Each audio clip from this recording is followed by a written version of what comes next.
Sean bienvenidos a una emisión más en este canal del Pacificador Neutral en esta plataforma de YouTube. El día de hoy me gustaría con ustedes platicar algunos detalles acerca sobre la mediación y la conciliación, ver sus similitudes y sus diferencias. Ya es un tema que ya se ha tratado mucho, pero tenemos que entender que en primer lugar la situación de la conciliación entra primeramente en nuestro país. Ya en algunas legislaciones lo contemplaban, como el Código del Trabajo, Federal del Trabajo, de Portes Gil de 1933. Igualmente, en la Ley Federal del Trabajo, en el procedimiento de arbitraje, hablaba sobre la primera etapa de una conciliación y una mediación.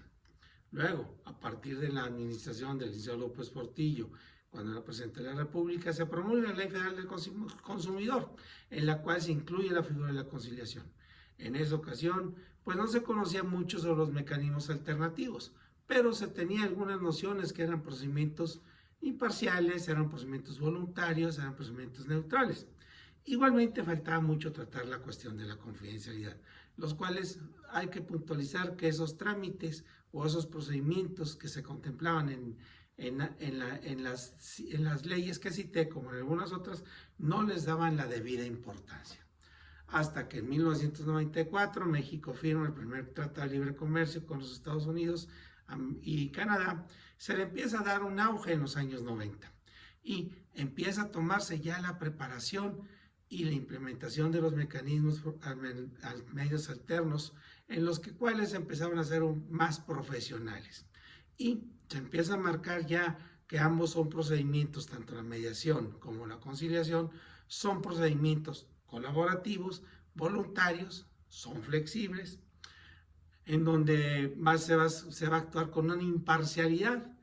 punto, en donde no se puede inclinar la negociación en ambos casos de un lado para otro, va a ser neutral en cuanto al espacio territorial que se tiene,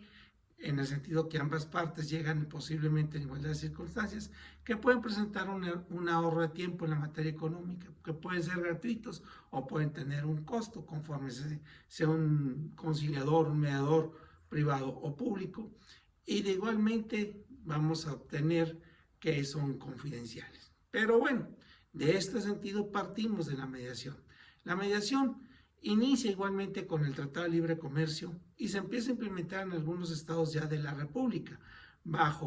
en unos aspectos de la Universidad de Sonora, que empieza de alguna otra forma a impartir cursos y a cultivar por medio del Instituto de Mediación de México esa cultura de la paz, juntos con otros organismos de carácter internacional,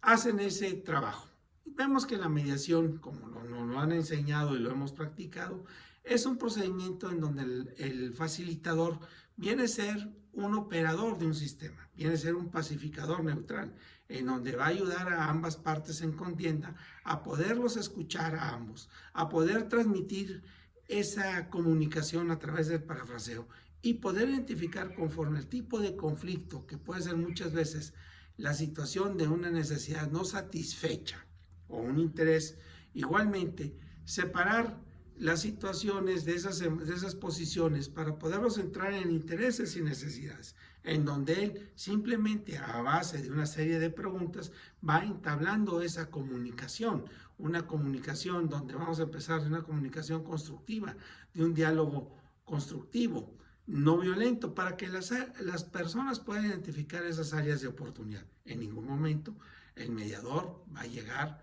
a ser sugerencias, simplemente en base a esa retroalimentación, en base a esa herramienta de la empatía, va tratando de tocar a las partes, esas frases sensibles para que puedan llegar a ese acuerdo tan deseado. Por el otro lado, en la conciliación es igualmente parecido.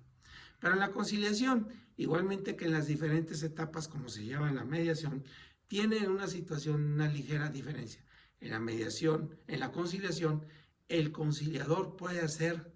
propuestas, como dijeran en algunos aspectos de la legislación, no vinculantes. ¿Qué quiere decir? Las partes las pueden escuchar y en base a esas propuestas las partes pueden analizar y puedan decidir sobre esa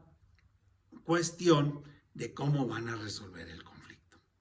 En este sentido, el conciliador, siguiendo la máxima de la ley salomónica, intenta trabajar con la situación de un 50 y 50% tratando de llevar a las partes. Las partes pueden decidir sobre la fase de conciliación, como los aspectos que hablábamos en el Código del Trabajo de Porte Civil, en la ley federal,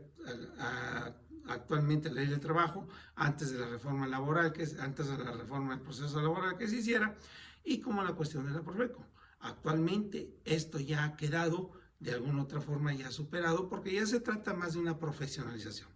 La ligera diferencia entre la conciliación puede ser marcando lo que en alguna ocasión nos señalaba la maestra Claudia Villavicencio, que muchas veces el conciliador, protegiendo a la clase trabajadora, intenta hacer ciertas propuestas para que las pueda escuchar el patrón o la parte del capital, y así ellos puedan tejer un acuerdo. Bueno, no me queda más que desearles que tengan un buen día, sigo estando a sus órdenes, y si gustan darle una like a este presente video y como igualmente suscribirse al canal. Muchas gracias y sigo estando a sus órdenes.